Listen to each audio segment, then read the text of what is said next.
Sir, walang ibang gamot na nakapagpagaling sa aking cirrhosis of the liver, kundi Santon Plus Herbal Capsule lang. The best talaga. Santon Plus Herbal Capsule. Mabibili sa mga butika.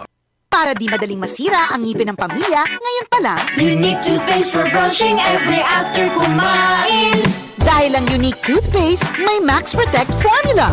Ngipin ay Max Alaga, Max Protektado pa.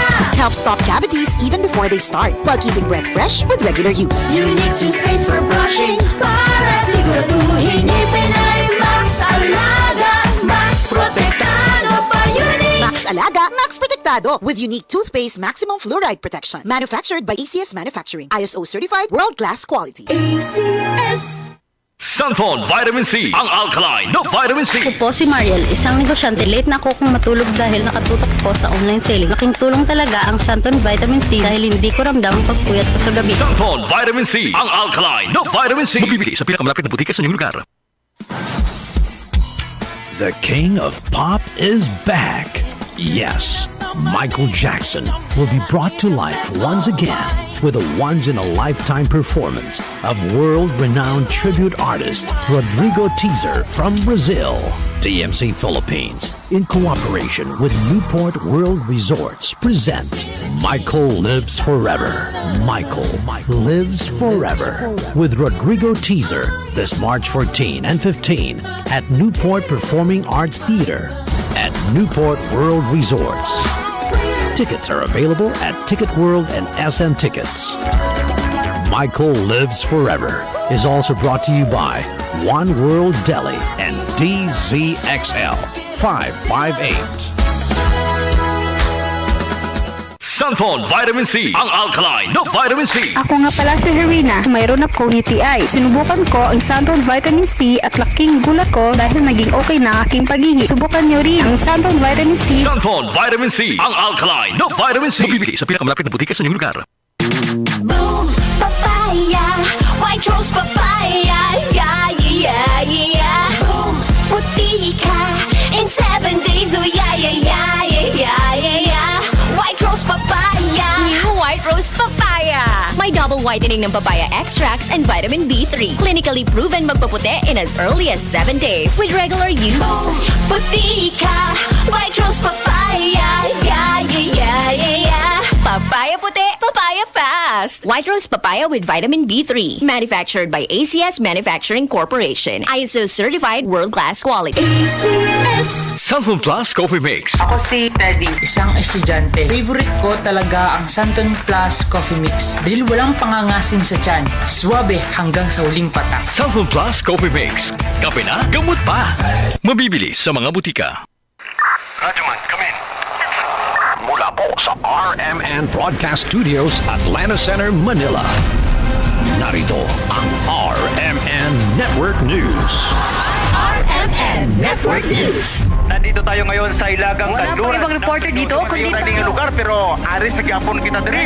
live dito. Ugaliing makinig sa mga himpilan ng RMN Networks para lagi kang una sa mga balita at impormasyon, lalo na sa mga probinsya at maging sa labas ng bansa. RMN Network News. Huwag din kalimutang mag-follow, mag-subscribe at i-like ang mga social media accounts ng RMN News sa Facebook, YouTube, Twitter at TikTok para kompletos rikados ang inyong araw. Yan ang Tatak RMN. Reaching millions nationwide at worldwide. Napapakinggan na rin sa DWWW 774 Manila. Ito ang DZXL News 558 kHz 6 na dekadang maaasahan sa balita at serbisyo publiko. Ang himpilan ng RMN Network sa Mega Manila. Live sa radyo at online. Oras 10:02.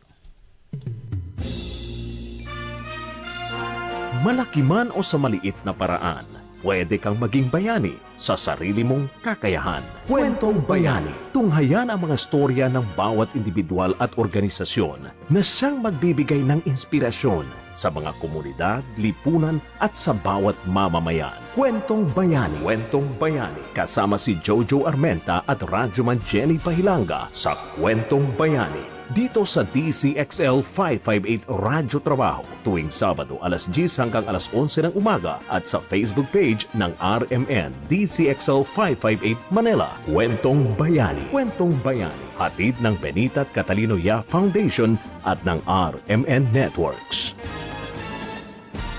Kwentong Bayani. Kwentong Bayani.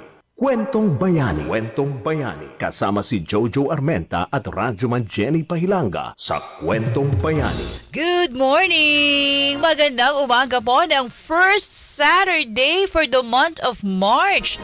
What a lovely day to start naman dahil unang araw po ng Marso, Kwentong Bayani tayo. Magandang umaga sa inyong lahat. Ako po si Radyoman Jenny Pahilanga and of course my partner Jojo Armenta. In a few moments po kasama natin siya, no? Kaya tutok ho kayo dahil napakaganda po ng aming mga usapin for this month of March sa Kwentong Bayani.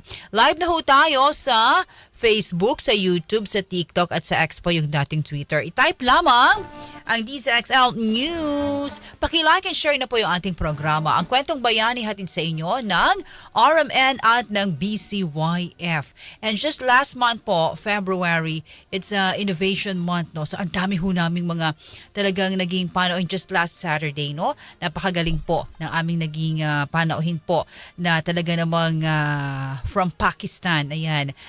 Talagang maganda ho yung kanilang mga innovation program. So this morning, it's a beautiful day to start. Sabi nga unang araw sa buwan ng Marso.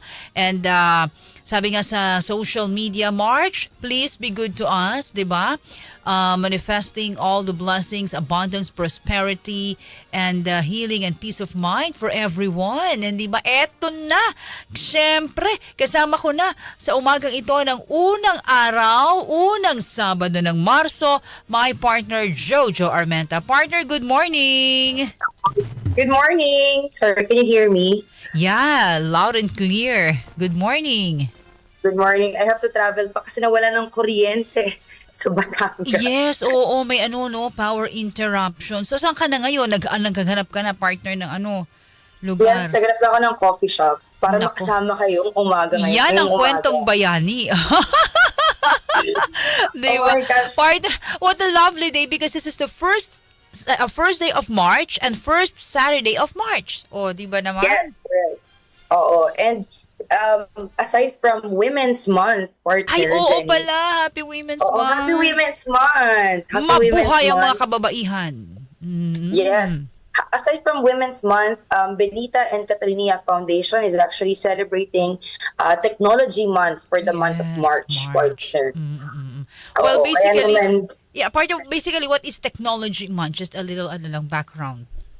Yeah, so actually last month we're celebrating the Philippine Innovation Month, diba? So parang actually DOST also is recognizing a specific month for technology. Yeah. So BCYF is partnering with DOST again para naman focus tayo sa tech. But it's not just about the technology like devices. It's also like financial tech, yung mga yung mga uso ngayon na parang crypto and all that, pinag-uusapan din yan dito. So yes, it's all about technology this month, aside from Women's Month, of course. Kaabang-abang. And so, for this morning, partner, eto na sila. Please do the honor. Excited na ako. Yes, so ang makakasama natin ngayong umaga, actually, dahil nga we're celebrating Women's Month, and I'm so happy that they agreed to be part of this show this morning.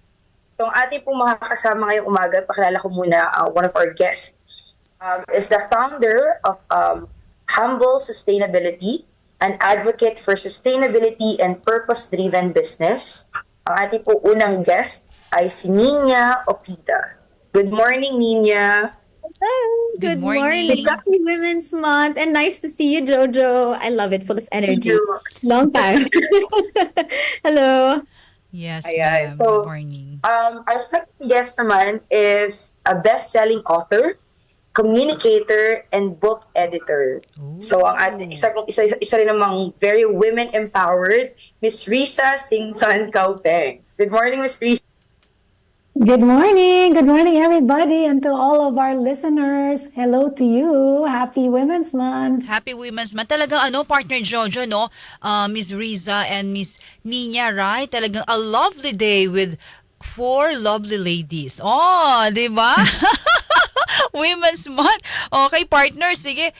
Para ba iba, ikaw naman mag-umpisa, partner. Siyempre, mas maganda sa'yo muna magmula ang ating unang tanong sa ating mga magagandang panauhing mga kababaihan ngayon.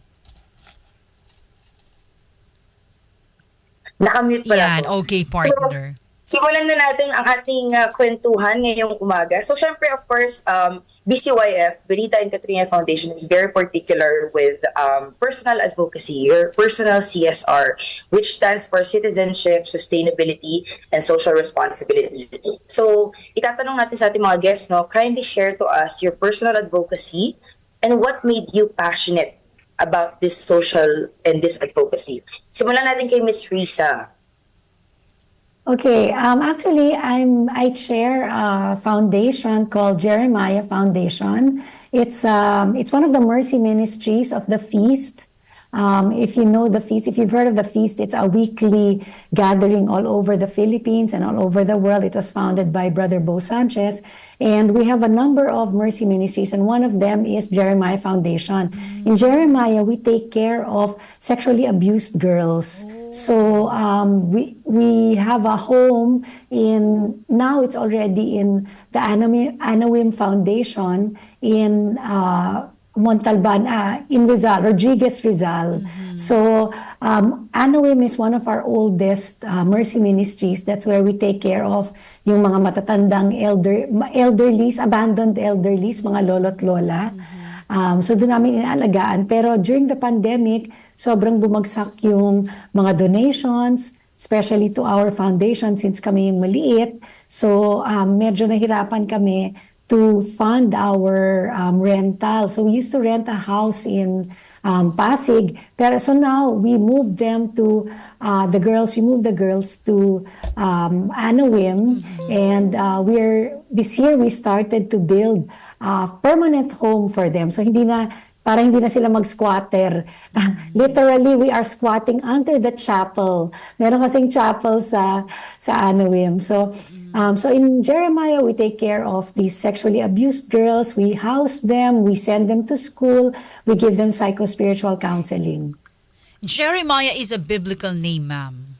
Yeah. Yes, actually, the full name is Jeremiah 33, 6-7. Oh, so, from the Bible. Yeah, yes. That's good. Thank you, ma'am. So, mamaya, hanapin ko yung passage. Hindi ko siya memorize. Yes, that's why. God, Jeremiah. How about you, Nina? Okay, ako naman. So, on the personal advocacy, this is also my vocation, no? So, I have a sustainability business. It's a startup. What the advocacy really, I'm sharing mine, no? It's on the sustainability side and purpose-driven business. So the way that I see it kasi is a business, we should all steward God's creation, diba? And it should just go beyond profit. We need to serve a purpose, we need to create value for people, and we need to take care of the planet because at the end of the day, this is not ours, diba? It was given to us. And siguro what made me passionate about this, to be honest, in our family, we never had any entrepreneurial background. But I think years ago, kasi Humble's been on 2-3 years na. Years ago, I just really had something that I want to create something meaningful in terms of business, like a foundation that will just surpass, like, even wala na ako dito sa planet Earth, diba? Ang lalim. Pero yun yung gusto ko na it would be built on a foundation na if I'm gone, people will still benefit from it. So again, this ties up with my personal faith kasi diba we are called to steward God's creation. So yun, our business is called Humble Sustainability. It's also focused on tech. That's why maybe Jojo has invited me.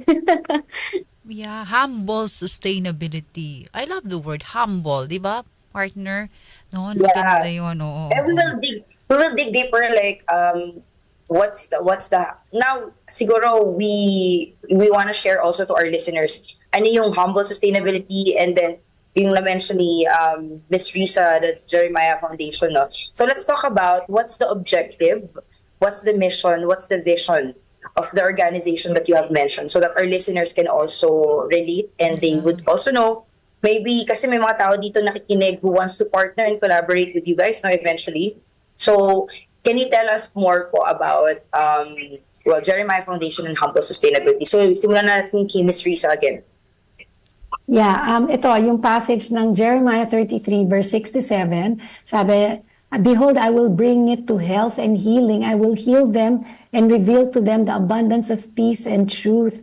And I will cause the captives of Judah and the captives of Israel to return and will rebuild those places as at first." You know, when we get these young ladies, we take care of 18 and below, yung mga sexually abused girls. They many of these girls were abused from a very young age.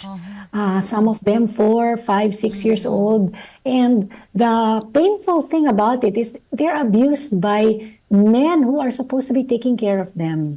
You know, fathers, brothers, stepdads, grandfathers, diba, mga tito, mga ganyan. So, usually we get the girls, it's referred to us by DSWD. So, napupunta sila sa amin kasi their home is not a safe place anymore. So, kailangan silang tanggalin dun sa kanilang residence. Yes. And it's really you know, if you talk about sustainability and stewardship, ako, I'm all for, you know, preserving our planet. This is the only planet we have. But at the same time, yung buhay, di ba? Isang buhay, makabago ka, makasalba ka ng isang buhay is such a huge thing. And for these girls, you know, aside from removing them from that place of unsafeness, we also educate them, we empower them, we give them skills so that hopefully when they leave us, makakaroon sila ng, they'll be able to earn on their own, they'll be able to stand on their own feet, and also be able to resist the cycle of abuse. Alam niyo, you would think na dahil na-abuse ka, alam mong iwasan, but actually, kahit ako surprise ako na, ay, ba't ganun pabalik-balik? There's actually an addiction. You know, they call it the memory of the skin. Yun ang tawag nila. Pag nasanay ka na bata ka pa lang, you're not able to differentiate love and lust. You know, parang for them, yung parang gutom lang siya.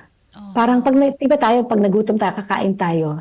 Sa kanila, because they're so used to it, you know, parang for them, they just need their lustful fix. Parang ganon.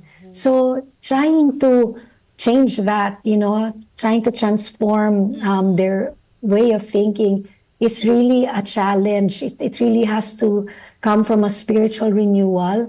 Hindi siya pwedeng sabihin mo lang. You know, it really takes the power of the Holy Spirit.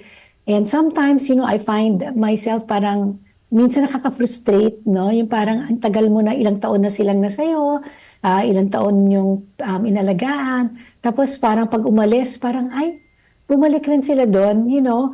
But also we have success stories, di ba? And when we have success stories, siguro yun yung sinasabi natin na kahit na isa lang, makasave lang ako ng isa, maka-make lang ako ng difference sa buhay ng isang tao. Parang ganon. So that's what we do in a nutshell sa Jeremiah. Thank you for that. Galing. Yes, partner. Yes, niya naman for Humble.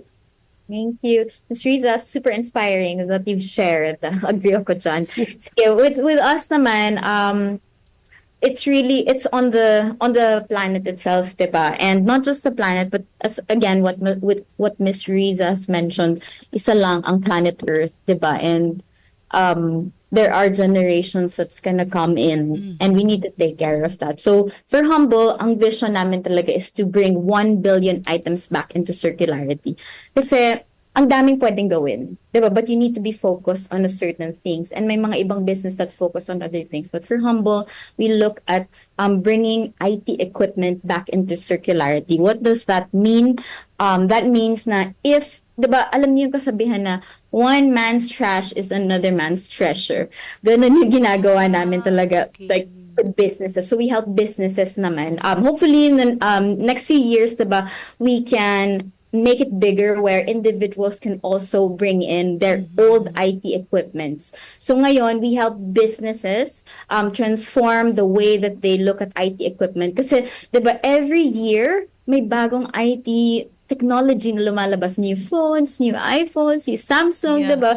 Which I think is needed naman for companies kasi, 'di ba, they need to make their jobs efficient. Hindi pwedeng 5 years na yung laptop mo tapos ang bagal na ng computer mo, 'di ba? Which is understandable. That's why Humble is here to help them with that aspect na, okay, if kailangan nila mag-replenish ng laptops, monitors, they can.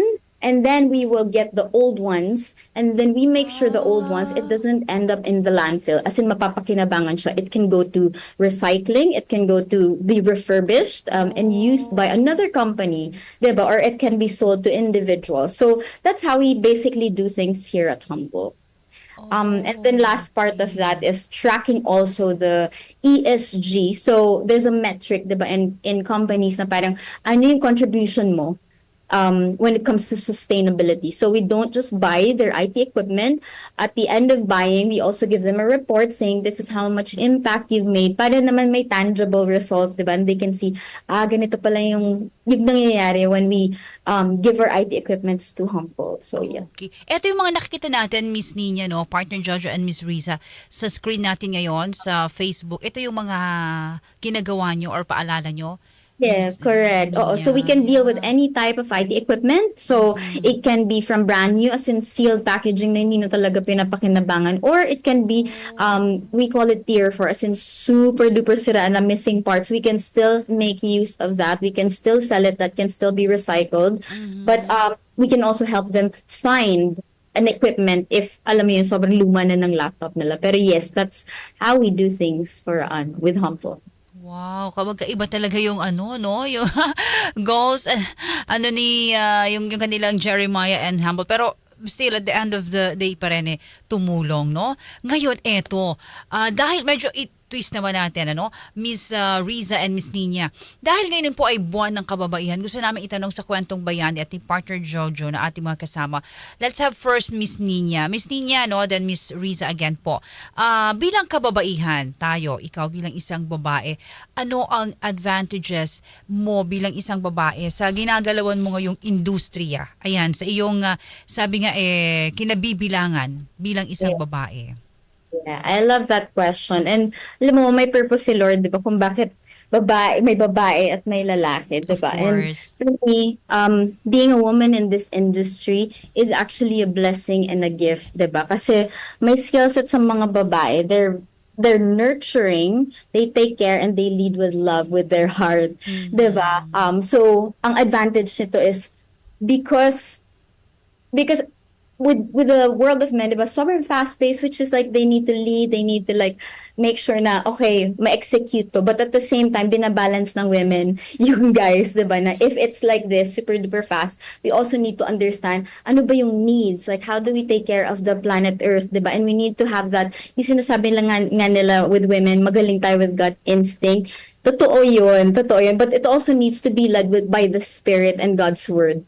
Diba? Kasi kung puro gut feel mo lang and then puro noise around you in social media, syempre, iba-iba yung basis mo. But if you're led by the Spirit, then you have a solid foundation sa Bible. Diba? So, yun, again, if just to answer your question, it's really leading with the heart. Meron tayong sariling unique skill sets as women, and I hope na tayong mga babae, we will be more authentic. Kasi diba, I know social media is really good. It's a tool. But at the same time, we also need to learn like deep down ano ba yung unique gifts natin as a woman, and we can only get that if we walk with God diba? And spend more time with God. Yun. Thank you, candidate number 1. Let's have candidate. Grabe, para ako nasa Miss Universe nito. Partner Jojo, ang gaganda ng guest natin. Ang gagaling pang sumagot. Uwi na ako. Ayoko na. Thank you, candidate number 1, Miss Nina Obitanda. Joke lang. Ang gagaling kasi ng mga guest natin. Talagang buwan ng kababaihan. Thank you for that. Miss Riza naman po kayo. Yeah. Well, Jenny, I write. I'm also a book author. Yes. I have like 15 books. I've written 15 books, and most of them are really for women. So I love speaking to a room full or an arena full of women. I love addressing women audiences because there's something that happens. There's magic that happens when women come together, di ba? Kagaya ito, tayong apat pa lang, di ba? Biglang Miss Universe na agad ang peg natin. Yeah. Yes, so, my first book that I wrote more than a decade ago, it was when I got married. The title is Confessions of an Impatient Bride.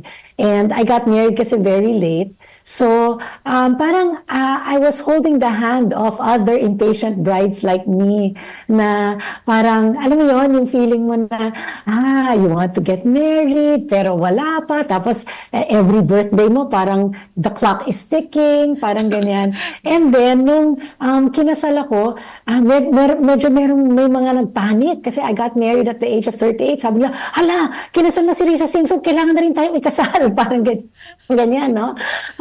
But so as my life progressed as a as a married woman, and then a young mother and everything, so parang hinawakan ko yung mga kamay ng mga readers ko. So parang yung life season namin parang sabay, no? The second to the last book that I wrote, the book I launched in 2023 was entitled naman Age Well. So it's about how we can age well, and also bilang balon, yung balon, the stuff that we need to fill our age well with, so that as we age, as we grow older in our senior years, meron tayong napaghuhugutan ng mga kailangan natin to prepare us for old age. So, parang nag-transition talaga from the different stages of life. And I feel like as a woman, parang sa Pilipinas kasi hindi masyado nating nafe-feel yung gender inequality. I mean, hindi masyado in the sense na not like in other countries, especially yung mga Middle East countries, di ba? Na yung mga kababaihan are really second-class citizens. In countries like Afghanistan, yung mga ganyan, di ba? Parang hindi pinaglalaban pa nila yung right nila para ma-educate. Pero dito sa Philippines, because this was gender equality was my capstone project. I just finished my master's degree last December. Wow. And I was surprised to learn that the Philippines has been in the top 10 of gender equality among 197 nations. So imagine, and they measure gender equality by the number of leaders, women leaders you have in government, in corporations. So dito sa Pilipinas, dahil tayo ay isang bansa na nagkaroon na ng 2 presidente na babae, tapos may vice-presidente tayong babae, and many of our, in our corporations, may mga women leaders talaga, mga women CEOs, or in the C-suites. So mataas pala ang ranking natin in gender equality. So I feel like, even personally, I feel like as a woman, I have a seat on the table, literally. Like the last month, no January, we celebrated the 20th anniversary of Kapet Pandasal, which is a JESCOM production. Yeah. It's a short 2-minute reflection that we have from Monday to Friday. Mga pari yan, mga Jesuita, at si Cardinal Chito Tagle. I'm the only woman and I'm the only lay person in that roster. And when we did our 20th anniversary, so usually yan isa-isa kaming nagsushoot Monday to Friday. Pero for our 20th anniversary, we had a we had a special. We were we had coffee and pandesal and chatting in a round table, and literally I had a seat in the table, diba, with Cardinal Chito Tagle, who's like the third most powerful person in the Vatican, with Father Nono, who is the head of JESCOM Philippines, and with another Jesuit and another priest, another diocesan priest. So I feel like as women, we're really, napapakinggan tayo dito sa bansa natin, and we're blessed to have that. Wow naman talaga. We're so blessed sa ating mga kababaihan. Partner? And magkano na ba tayo? Magbibigay na ba tayo? Or continue? O, syempre. Dahil marami pa tayong chikahan, no? Ang dami pa natin pwedeng pag-usapan. We have a few more questions to our guest. And magbibigay muna po tayo ng paalala sa ating commercial, and we'll give way sa mga ilang anunsyo ng ating DZXL News, no? So magbabalik po tayo. Huwag po kayong aalis. Continue to listen and watch out for our guest for this morning. Magbabalik po ang programang Kwentong Bayani. Oras 10:28. That news was brought to you by ACS Manufacturing Corporation, ISO certified world-class quality. ACS. Maulan man, no worries, na amoy kulob ang damit. Charm Fabcon, bangong kumakabloom, tanggal amoy kulob sa bango ng Charm. Charm Fabcon with Bloom Fresh technology kills 99.9% of kulob-causing bacteria tested. May aroma burst pa of thousands of flowers and berries. Ang sampay sa loob, no amoy kulob. Bangong kumakabloom sa Charm. Manufactured by ACS Manufacturing Corporation, ISO certified world-class quality. ACS. Iba ka sa lahat. Sample Plus Coffee Mix. Iba ka sa lahat. Tamang tapang. Sa lasa, panalong-panalo. Sample Plus Coffee Mix. May kape ka na, may gamot ka pa. Mabibili sa mga butika. Mula sa #1 Smart Dishwashing Paste. Tanggaling-galing mo. Smart dishwashing paste ko. Pritong ulam na masebo, plato at kaldero. Tanggaling for everyday. Ganyan pag Smart ang dishwashing paste. May double tanggaling formula. Tanggal galing ang sebo at bakterya. Bahid para walang bahid, linis fantastic sa metal at plastic. #1 ko to.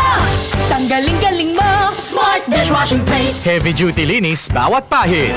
Smart Dishwashing Paste. Manufactured by ACS Manufacturing Corporation, ISO certified world-class quality. ACS. Uy, boy, gising! Ano ka ba? Kaya aga-aga, natutulog ka, lalamya-lamya ka sa trabaho, magkape ka. Mag-Sunflower Plus Coffee Mix ka nga, tarahin mo na para maging alerto ka.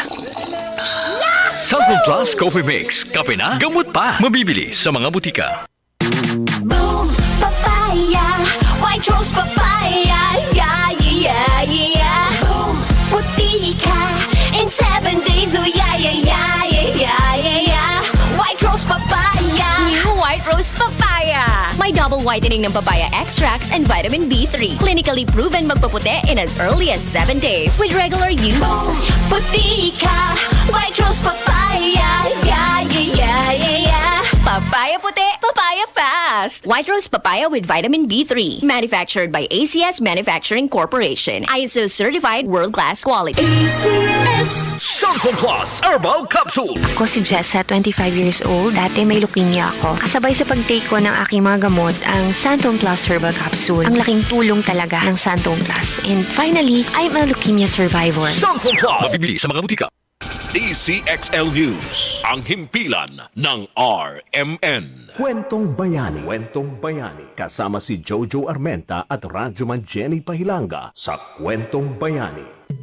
Oras natin 10:32. Balik po tayo sa Kwentong Bayani. Radyoman Jenny Pahilanga and partner Jojo Armenta. Partner, balik tayo. Yeah, so ngayong umaga po, we're celebrating the Women's Month, of course, and BCYF's Month of Technology. So po ang mga kasama ngayong umaga, Miss Risa Singson Kaupeng, a best-selling author, communicator, and editor. And then si Miss Nina Opida, a co-founder of Humble Sustainability. So mabalik tayo sa ating kwentuhan, partner. Yes, yes. So kanina, we're already actually talking about women, no? So yung question naman natin is like, maybe an insight from our guests. So what do you think has changed on how people perceive women compared to before? So, Nina and Miss Risa, we're gonna ask you, ano sa tingin nyo yung mga pagbabago na nangyari, how people perceive women before comparing, now comparing to before. Simulan natin kay Miss Risa. Yes. Alam mo, Jojo, my mom was a stay-at-home wife. When she married my dad, she never worked anymore, although she was an accountant. And I noticed that their circle of friends, kasi my dad was a pilot, was a commercial pilot, so mga barkada nila, puro mga piloto, all their wives were all stay-at-home moms. So, yun yung ambition ko. Yun ang dream ko, maging stay-at-home mom. But then, I got married and my husband, iba naman yung iba naman yung paradigm niya. Kasi my husband is Chinese and yung mother niya is really helped in the business. She's, she's really such a diligent, hardworking woman up to her death. She died at in her 80s and she was working until she could, So, dahil doon, parang napuwersa ako. I had to let go of my dream to be a stay-at-home mom. Pero yan talaga ang dream ko. Pero, I notice now, kung titingnan mo yung mga women nung araw, ang paradigm was, sa bahay ka lang. You stay at home, you take care of the kids, you drive for the kids, wala kang, ang buhay mo yung pamilya. Pero now, I see women, they are so empowered, they're able to pursue their dreams. Correct. And it's, sometimes when like my daughter is grade 11, so she'll be going to college in like 2 years. And there's so many options available to her. She can study, here in the Philippines. She can study in any country in the world. She can, ang dami-dami nating options available para sa atin. And nung araw siguro when you had a dream, talagang dream lang siya. Pero ngayon, para sa mga kababaihan, kung anong gusto mong maging, you really just have to take the steps to achieve it and it's possible. So, siguro yun yung difference na nakikita ko. Women are empowered now, even with regard to education and opportunities. I think people recognize, employers recognize that women are also, carry their own weight. And in fact, if we want to achieve, the United Nations Sustainable Goals, we cannot do it. We have 17 United Nations Sustainable Goals, and the deadline is supposed to be 2030, if I'm not mistaken. We're like, 5 years away from that. We've not reached any of those sustainable goals yet. And if all of those 17 goals hinge on gender equality, because half of the world's population are women. So kung if we don't pull together, diba, hindi mo ma-achieve talaga yung goals. Kaya I see women now, they're very empowered. Even the young parents, I see them, they're so hands-on with their babies, with their children, with their families, and yet they're still go-getters when it comes to their career. So I think this is also something that we can attribute to technology, kasi we are so productive now compared to years ago because of the technology we have right at our fingertips. So I think even this is part of the empowerment that women go through. Yeah. Very well said, ma'am. Thank you. Yes. Yes. Ikaw naman, Ninya. Naman. Actually, agree ako sa sinabi ni Miss Risa. Diba before, wala pang option eh. Like, they just wanna be married. And then ito na yung guy, which is, gusto ko din yun. Diba na, talagang hindi madaming confusion. But ngayon, with a lot of knowledge with the technology, syempre, ang dami din option. 'Di ba? Maganda yon kasi at least ngayon, may knowledge na yung mga women na this is what I want to do. I can actually achieve this pala. Or, I can learn by doing this or go to another country. This is how you do it, XYZ. 'Di ba? But ang i-add ko lang sa sinabi din ni Miss Riza na we also need to be mindful as women kasi dahil sa madaming options, madaming noise. Ako talaga kasi advocate. That's how I started with my business. Before I founded Humble, I was also very confused. Ang daming mga sinasabi ng world. Like, my mom would say, do this. My sister would say, do that. Diba? And at the same time, I'm like, ano ba talaga yung gusto ko? Doon talaga ako naging close kay Lord. Sabi ko, Lord, please help me. I don't know. Basta gusto ko lang magka-business. So what the Lord did to me is, He showed me my authentic side with him. Kasi before, sabi ko, bakit yung mga friends ko na ganito, ganyan, they're doing really, really well, and ako, I'm still figuring things out. And then I was very impatient, and then I said, like, Lord, ano ba, kailan ba? When is my time? But actually, He was doing something in me na sobrang deeper yung foundation. Kasi nga, if ibibigay niya na sa'yo yung biggest part or yung biggest blessing, kailangan ready ka din dun. Hindi pwedeng, di mo alam kung anong foundation or core or mission, vision mo, diba? Kasi when you're at the top, tapos biglang may mga trends na dumating, di wala. Nasira, like, ano nga ba talaga ako? Sino ba talaga ako? So, for me, it's super important na kahit nagbabago na yung things, yung mga trends, diba, you need to be able to know who you are with the Lord. Like, super duper core foundation. Kasi, diba, just like the roots na yan, if you build, nasa Bible din yun, if you build your house on sand, pag dumating siya, like may rain and whatever, it's not gonna last forever. But if you build your house dun sa word ni Lord, then kahit anong mangyari, nandun yung core na yan. Diba? And one more Bible verse that I really loved and has helped me get to this vision is do not conform yourselves to the patterns of this world, but be transformed by the renewing of your mind. Yung renewing of your mind, you anchor your life, your mind to God's word, and He really changed everything. Yun lang talaga paulit-ulit the verses sinabi ko before when I was super confused about life. So yun. Ang sarap naman pakinggan, ano, Partner Jojo. Hindi lang yung more on the secular side, but also on the biblical aspects of the divine intervention of the Lord. Thank you for sharing with us. Ang sarap ng umaga namin. But we're talking about technology. Ma'am Nina, Ma'am Risa, of course, Partner Jojo. So our next question is about technology. No? When it comes to technology, sabi nga namin ni Partner Jojo, which sector or aspect po, Ma'am Risa, no, to answer first po, of society should we maximize technology, ma'am?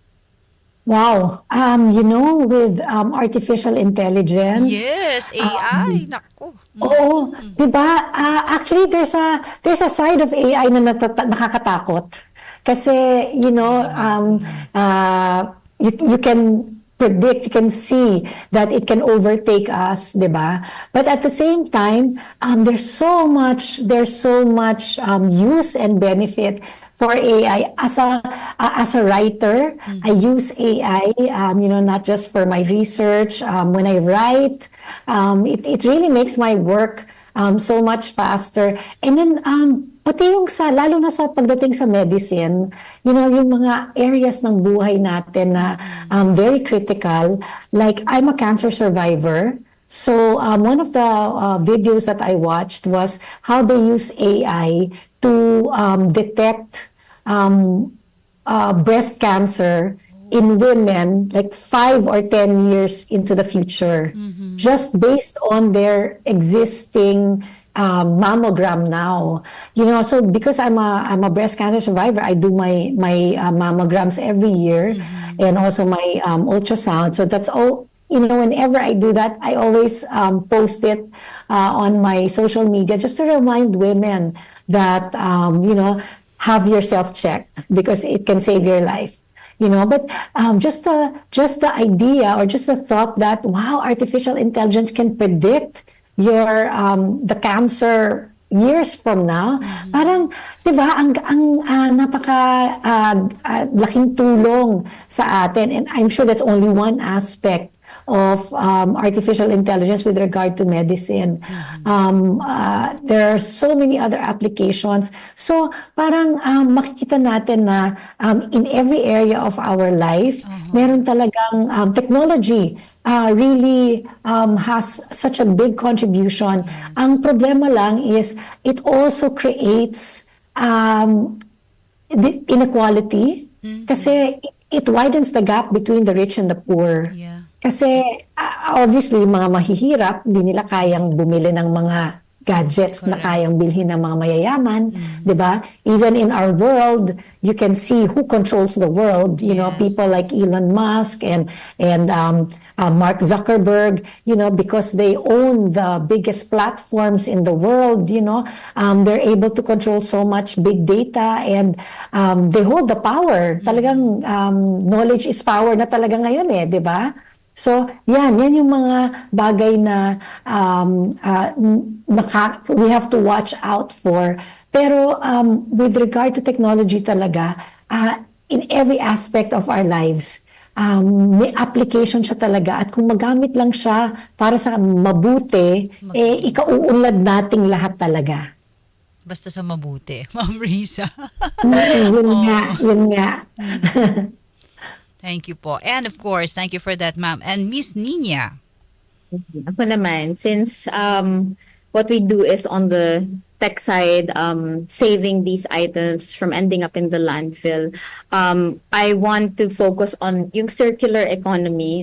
It's also sustainability. But kasi diba with circular economy, yung old model natin is we just take, make, and dispose. But this time, yung circular economy is closing the loop. Kaya nga, diba, circle, diba, na yung take, make, dispose kasi linear lang yun eh. So this time, what we're trying to do, and the other companies also are doing a good job na on this, diba, na instead of the linear, talagang i-close pa nila na magagamit ulit siya at the very top stage of things, diba? So, what we do is we manage this e-waste na, for example, if my laptop dyan na okay pa, MacBook, diba? And we get it from a company, tapos okay pa siya, then we sell it to another company instead of going to the landfill. So that is step one. Kasi diba with everything naman, every vision, everything that we do with things, you tackle it one step at a time. So ito yung pinaka-tangible step that we're trying to do to help at least everyone understand na ano ba talagang impact ko or what does this do when I give it to Humble. So that's step one. But the bigger vision that we're trying to do is we are coupling it with, again, with what Ms. Riza said, yung AI, the technology-enabled, diba? And with Humble, we don't do this alone. Me and my co-founder, Joseph, we're not very tech people. We're not tech savvy. To be honest, sabi ko, Lord, bakit ito? Wala akong kaalam-alam. Diba? But He's providing the right people that will help us. So, ADB, Asian Development Bank, has invested in us and they are knowledgeable about sustainability. Diba? So they has suggested that they will help us track ESG metrics. So what does that mean? So for example, a company would give us these laptops. We will be able to track ano yung quantity ng laptop na yun, ano yung carbon emission that is helping, diba? Or like CO2 emission na na-save ng company na yun. And we will be able to track, okay, saan na napunta yun? Na parang it will just generate results. So parang if ako si company A, I would log in and then I see, oh, in a year, I've already saved 300,000 kilograms of e-waste. It went to this is great, diba? And the rest were recycled. So again, ang daming opportunities dyan that other people are also already exploring. May AI na dyan. So we need to also understand ano yung mga trends and use that for a better purpose, diba? Partnering up with a lot of organizations that is similar sa mission and vision ng company. Kasi at the end of the day, yes, business, diba? Pero we need to help each other, diba? Kasi meron naman tayong isang goal. Diba? We want to be able to live in this planet for as long as we can, diba? And help other generations experience the beauty of the planet then as well. So yun. Thank you for sharing with us. Partner? Very insightful. Magkita ni Nia kanina yung parang we need to help each other, no? Yeah. In our society right now, and with the rise of the technology as well, I would like to ask, like, which aspect or sector do you think, whether it's a government organization or specific aspect in the society, think we need to maximize technology? So simulan na natin kay Nina kasi you're closer in working with technology, and then Miss Riza. Oh, sige. Yung sa akin, it's on the business, no? But also government din kasi right now, as a startup, syempre, ang dami din mga rules, policies na kailangan namin intindihan. Wala din akong idea doon, diba? But we have a lot of people helping us. So, we're now slowly being introduced by government agencies. Si DOST is also one that we're tapping, diba? DNR is also one kasi and PEZA. So, itong mga to may mga regulatory sila that we also need to understand. So, with like the first step that we're trying to do is working with them, understanding ano ba yung mga SOPs diba, that we have to learn, and then from there we can apply that and merge everything together. But if not, then we can create something na mas efficient that will help each and every one. Like for example, with PEZA, we've signed an MOA, and alam mo, nakaka-humble yung experience kasi hello, like sino ba naman kami? We're still a small company, but Sina PEZA has really taken the time to meet with us kasi yung mga clients namin are majority are nasa PEZA zone. And since sa PEZA zone, you can't just get their IT equipment right away. Meron pa yung mga strict rules, policies, LOAs na kailangan. So we met with PEZA. Sabi namin, look, we really want to help. This is our advocacy. And si DG pa nga has met with us, and he was really all for circular economy din na sabi niya, sige, let's work together on this. Although hindi naman siya this year, diba, it will change the policies. But slowly, at least nagkakaroon ng visibility on the company side, humble, and then the government para eventually, pag nakuha natin yung mga insights, then we can become better in tackling e-waste, diba, using technology. So for me talaga, it's really working with the government and the businesses as well. Okay, thank you. Yeah, Miss Risa. Yeah, I think our government has a long way to go with regard to using technology. Ang dami nating mga systems, yung mga regular, routinary things na pwede namang padaliin with technology. Especially now when we have, apps, there's so many apps, there's so many, diba? And yet, like the simple thing of that e-travel, when you fly out of the country, diba? So now you don't have to fill up the paper forms anymore. And at the beginning, when they first rolled that out, it was so clunky, it was so hard to use the e-travel form. Pero ngayon, parang, ang galing na meron ng sinostore na yung information mo so that next time you need to do the e-travel, papalitan mo na lang yung destination mo, yung flight number, di ba? You don't have to, at the beginning, you have to type everything again. Tapos, pati yung members ng family mo, nandun na, di ba? But there are so many other things na pwede namang gawing, technologically, use technology to make things simpler. Mm-hmm. And I think using technology also reduces corruption. Yeah. Kasi, pag binawasan mo yung person to person na kailangan mo na, di ba? Kailangan mo ng tao para kumilos, at magbabagal-bagal siya para maabutan mo pa siya, 'di ba? Things like that. And especially like Nina, I can imagine like all the business papers and stuff that you need to do, 'di ba? Parang napakadaming pwedeng i-automate sa ating government processes, even paying taxes. Yes, 'di ba? Computing taxes. Ano ba ang taxes? Taxes is math. Math is absolute. Diba? 1 + 1 is always 2. Bakit pa nag-iiba-iba? Diba? If you automate things like that, you cut out so much corruption. So, whether they're, parang ayaw gamitin yung technology para ma-perpetuate yung corruption or just, I don't know, diba? Pero kung titingnan mo, ang dami-daming simple things in government na pwedeng i-automate para mas mapabilis ang trabaho, matanggal ang red tape, mas maging mabilis rin yung paggawa natin ng business. My husband is a businessman. Talagang sumasakit ang ulo niya with all of the, with all of the regulatory and all of the government things that you need to comply with. Kasi nga, hindi automated when it's so simple if it's automated.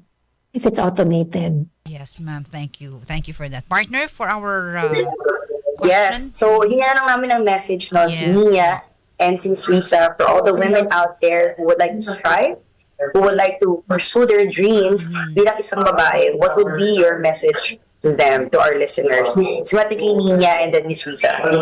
Yeah. Okay, madaming message. And then, I think firstly, if you want to have a business, then I would just suggest to do it. It is scary. It will always be scary. Anything new will be scary, diba? But you need to remember na hindi ka mag-isa dyan. You have community that will help you. You have your friends. Kasi I remember, I mentioned earlier, wala akong business background at all. I just really have this burning passion and fire to do something, diba? And God has given me the vision. And I prayed about it also. Keep praying, diba? Yun for me is number one thing that you need to learn also. And then, keep sharing it with your friends as well. Kasi, they would also give you feedback, diba na? Minsan hindi mo nakikita, diba? So that's one, just do it, diba? And pray about it. Then second is, there are a lot of women communities already, which shout out to my the friends that I have. So they own this, company called Imaginable Impact. So it's a community that helps entrepreneurs with their journey, diba? Investor man yan or mentors, etc. You can search them up. It's called Imaginable Impact. They hold sessions, sala sessions every month to help women with their journey, diba? So madami na dyan. And if you want to reach out to me, I'm very happy to help you out kasi that's my passion. I've never had anyone to teach me in this journey when I was growing up. So, ayun, you can reach out to my socials. Yun lang. Thank you, thank you. Thank you very much. And Miss Riza? Yeah, we will have husbands, we will have boyfriends, we will have fathers. Pero I always say, you always need, don't let go of your girlfriends. We always need that circle of girlfriends, trusted, close friends who will be with you through thick and thin. Alam mo yung pagkapuno ng love tank natin, pag pinupuno ng asawa, pag pinupuno ng boyfriend, hindi naman kayang punuin ng lalaki yung love tank natin ng 100%. Diba? So you need your girlfriends, you need your job, you need your dreams, you need your self-worth to fill that love tank. So whatever your project is, whether you're in business like Nina or your personal transformation or, raising a family, it's always more fun. It's always easier. It's always more helpful when you have a circle of women empowering you and cheering you on and mentoring you. So I have books about that. You can check me out. Just Google Risa Sings on Kaupeng. My books are on Shopee and on Lazada. So I hope they can help you also in whatever journey or whatever season of life you're in. Thank you very much. Galing. Ganda na ating unang araw ng Marso, Women's Empowerment, Women's Month. Thank you po, Miss Nina and Miss Risa, and have a beautiful day. Thank you po. Thank you. Thank Have you a great very day. much. Have a great day. Yan. Partner, ang ganda-ganda naman ng pasok ng unang araw ng Marso. Ang gagaling ng mga panauhin natin. Congrats, partner. Yes, and of course, we're still celebrating Technology Month, so mga succeeding Saturdays po. We're gonna invite women in technology, knowledgeable about technology. And announcement lang, we're still accepting nominees and application for the PCYF Innovation Month. Na-extend po yan until March 13, I believe, the submission. So pwede pa po kayong mag-submit if you are an innovator or if you know someone. Check out the Facebook page of Benita and Katria Foundation on Facebook, PCY Foundation, to know the details and qualifications. Ayan. So maraming salamat sa inyong pakikinig and for Partners, joining I this really morning. appreciate your effort talaga naman, no? Tumakbo ka pa in one of the coffee shops, grabe, para samahan ang ating unang araw ng Marso. Thank you for that, partner. Talagang, Of course. And of course, in behalf of BCYF team, our founder, Mr. Tony Yap, maraming salamat po sa inyong lahat. And of course, samahan niyo po kami next week ulit ni partner Jenny, no? Magbabalik po kami para sa marami pang chikahan, insightful, motivational, inspirational talks, no, na kwentuhan para sa ating kwentong bayani. Ako po si Jojo Armenta. thank you very much, partner. Have a beautiful day. Thank you. Happy weekend. Mga kasama, yan po ang aking partner, Jojo Armenta. At syempre po, bago tayo magpaalam sa ating kwentong bayani sa ating episode for this morning, Acting Police Director ng Anti-Kidnapping Group na si Police Colonel Elmer Ragay inalis sa pwesto. Alamin po natin ang detalye ng balitang yan mula kay XL Radyo Montres, Silvestre Rambolabay. DZXL Radyoman Report.